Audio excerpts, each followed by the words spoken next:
प्यारे विद्यार्थियों, इस वीडियो में हम रेडियस ऑफ कर्वेचर की कुछ प्रॉब्लम के बारे में डिस्कस करेंगे। तो देखिए, ये है प्रॉब्लम नंबर 14। कहा है वक्र y = ae⁴x/a के लिए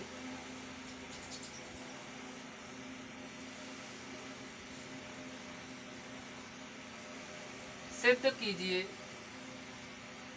कि रो = a sec² theta cosec theta,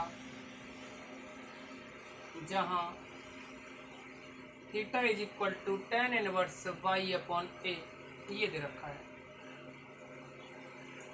तो देखिए, जैसा कि आप लोगों से कहा है कि वक्र y = ae⁴x/a है, तो हमें ये रो की वैल्यू सिद्ध करनी है।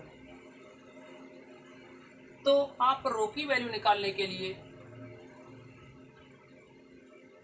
जो वक्र दे रखा है, वक्र y = ae⁴x/a, इसका यूज करें, डेरिवेटिव निकालें इसका। तो differential with respect to x, y का करेंगे तो ये आएगा dy/dx = देखिए a e की पावर का तो इतना ही होता है, लेकिन x/a का करोगे तो 1/a और आ जाएगा। हम यहाँ a e की पावर x/a को दोबारा से y लिख दें तो ये बन जाएगा y/a। अगर इसका आप दोबारा से करें पुनः x के सापेक्ष अवकलन करने पर,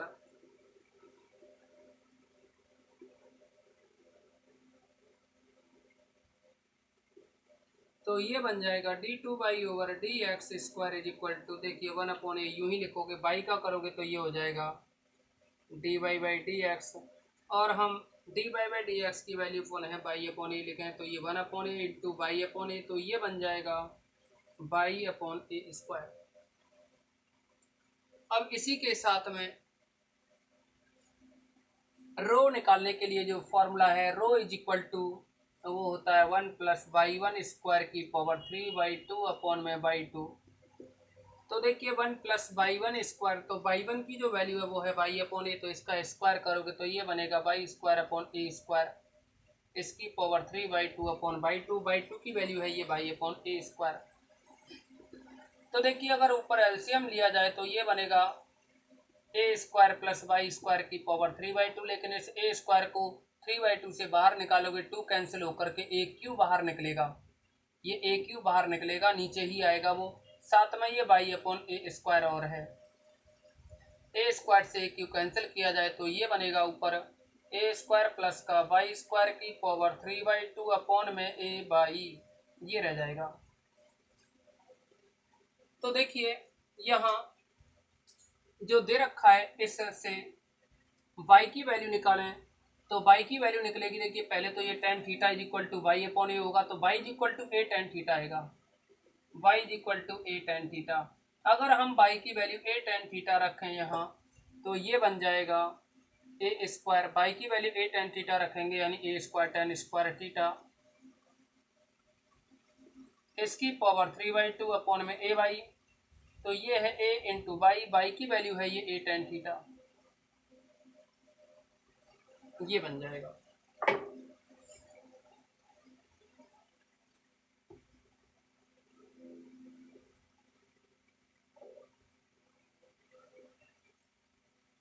दिस इम्प्लाइज रो = ये हो जाएगा, अगर a² को बाहर निकालें 3/2 से तो a³ बन के निकलेगा, और ये हो जाएगा 1 + tan² थीटा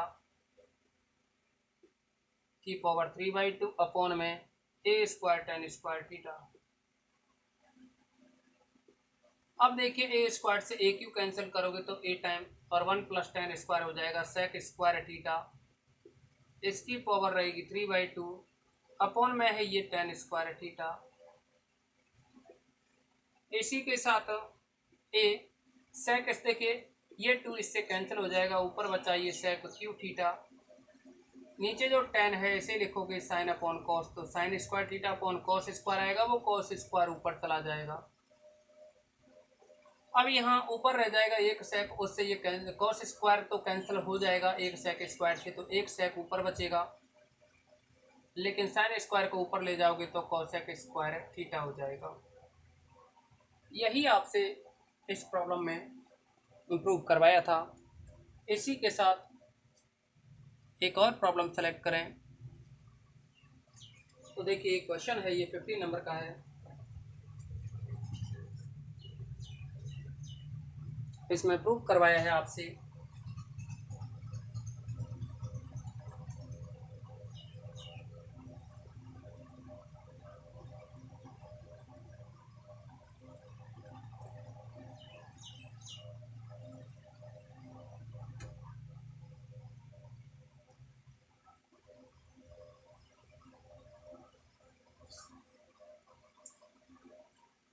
ये है 50 नंबर का क्वेश्चन है। सिद्ध कीजिए कि दीर्घवृत्त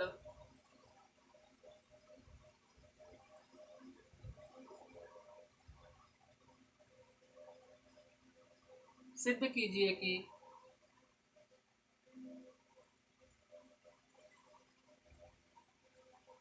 दीर्घवृत्त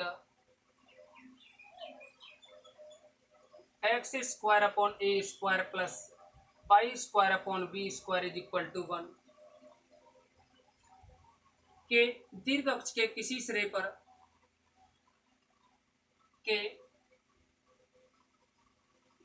दीर्घ अक्ष के किसी सिरे पर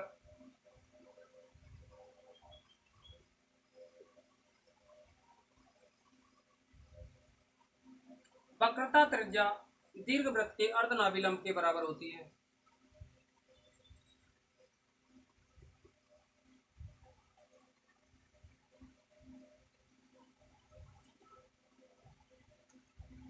वक्रता त्रिज्या दीर्घवृत्त के अर्धनाभिलंब के बराबर होती है।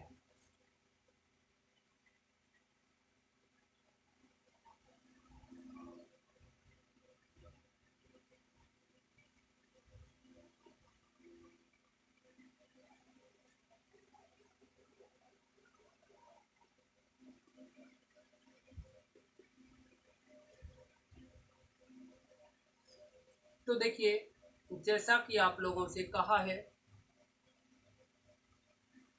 कि कोई दीर्घवृत्त है,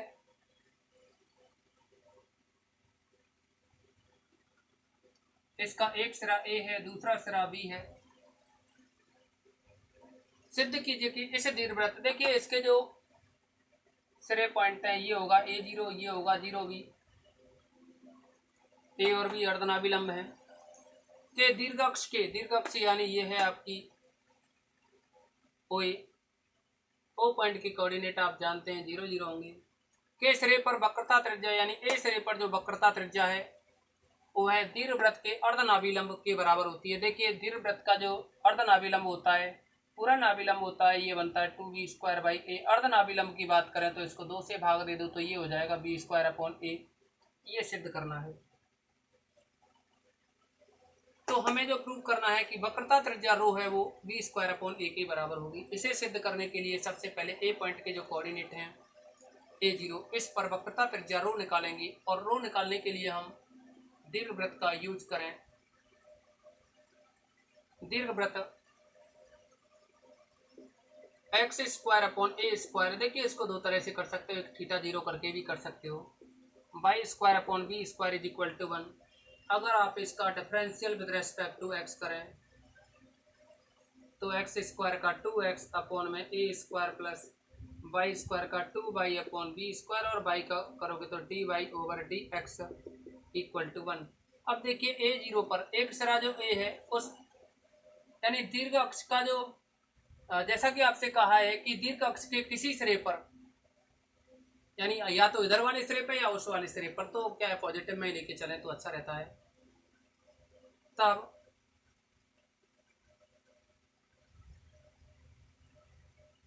दीर्घाक्ष के सिरे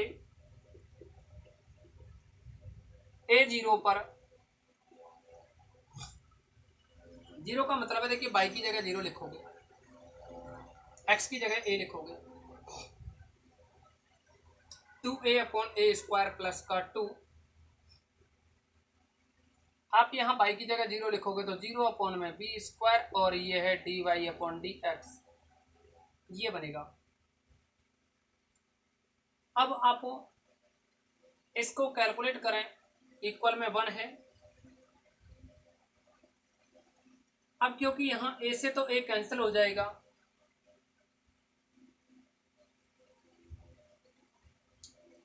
देखिए ये थोड़ा कैलकुलेशन अजीब सी बन जाएगी, यानी इनफाइनाइट जैसी फॉर्म बनेगी। उस इनफाइनाइट से बचने के लिए हम बाई स्क्वायर ना लिख के इसको बाई की फॉर्म में हल करना चाह रहे हैं।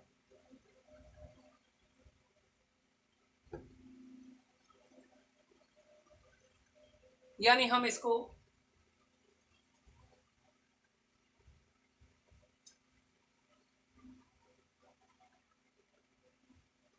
किसी भी पॉइंट की फॉर्म में लेके चलें तो ये कह सकते हैं क्योंकि दीर्घवृत्त पर किसी यानी दीर्घवृत्त पर किसी बिंदु के निर्देशांक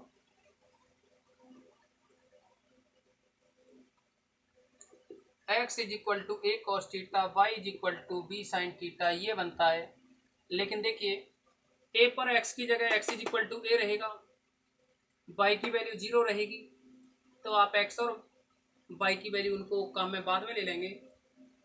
तो ये तो ऐसे है जैसे कि मान लो P पॉइंट कोई यहाँ है, तो इस P पॉइंट के कोऑर्डिनेट है दीर्घवृत्त पर किसी बिंदु के निर्देशांक a cos theta b sin theta, इस फॉर्म में, जहाँ ये जो थीटा है वो ये एंगल होता है। लेकिन हम ए सिरे की बात करेंगे तो P पॉइंट ए सिरे पर आ जाएगा, तो एंगल थीटा की वैल्यू 0 हो जाएगी। तो हम बाद में यूज में ले लेंगे इस बात को। अब इससे थोड़ा इजी पड़ेगा इसीलिए आपको समझा रहे हैं, नहीं तो वहां से क्या इनफाइनाइट जैसी फॉर्म बनेगी, फिर d y by d x की जगह d x upon d y करना पड़ता। पहले आपको हम और भी बता चुके हैं उस टाइप के क्वेश्चन। तो देखिए यहाँ से डेरिवेटिव करें विद रेस्पेक्ट टू थीटा, तो एक्स का हो गया x dash a cos theta का हो जाएगा minus a sine theta, y का करोगे तो y dash b sine theta का हो जाएगा ये कॉस थीटा, दोबारा से करोगे इसका डेरिवेटिव तो ए साइन थीटा का हो जाएगा कॉस थीटा, बाई डैश का बाई डबल डैश तो माइनस का बी साइन थीटा। अब देखिए रो इज इक्वल टू जो फॉर्मूला होता है x dash square plus y dash square की पावर 3/2 अपॉन में x dash y double dash minus y dash x double dash, ये होता है। तो आप इसमें अगर वैल्यू डालें तो आप लिख सकते हो this implies rho is equal to, तो देखिए एक्स डैश का स्क्वायर प्लस वाई डैश का स्क्वायर करोगे तो यानी a square sine square plus b square cos square, a square sine square theta plus b square cos square theta इसकी power 3/2 upon x dash y double dash करोगे तो यानी x dash का y double dash से करोगे तो ये हो जाएगा minus minus plus a b sine square theta, a b sine square theta minus, ऐसे ही देखिए वाई डैश का एक्स डबल डैश से करोगे तो ये होगा माइनस का a b cos square theta, तो minus minus plus a b cos square theta, यानी एक माइनस पहले था एक दोबारा लगाया इसीलिए वो प्लस कर दिया। अब देखिए ऊपर आप देखेंगे कि a square sine square theta plus, यहाँ से तो देखो ए बी कॉमन ले तो साइन स्क्वायर कॉस स्क्वायर 1 हो जाएगा, और ये रहा a square sine square theta plus b square cos square theta.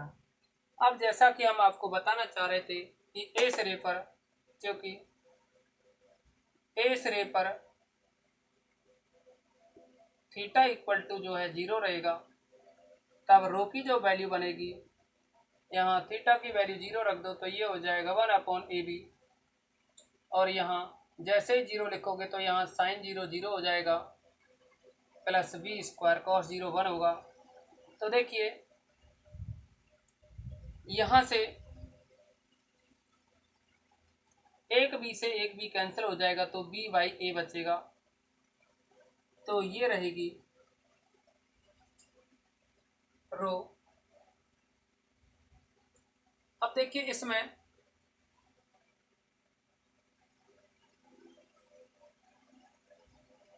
इसकी पावर 3/2 और चल रहा है, पावर 3/2 और है ये 3/2 है तो 2 कैंसिल होके बी क्यू बचेगा यहाँ, यानी ये रहेगा b q by a b, तो एक बी कैंसिल कर देंगे तो बी स्क्वायर अपॉन ए रह जाएगा।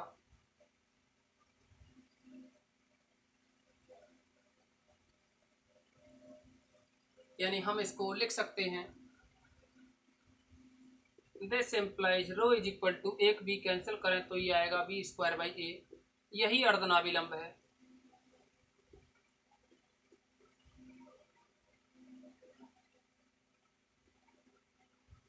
तो जो कि हमसे सिद्ध करवाया था कि दीर्घाक्ष के सिरे ए पर जो वक्रता त्रिज्या रो है वो अर्धनाभिलंब के बराबर होती है, यही हमें प्रूव करना है। तो इस वीडियो में बस इतना ही।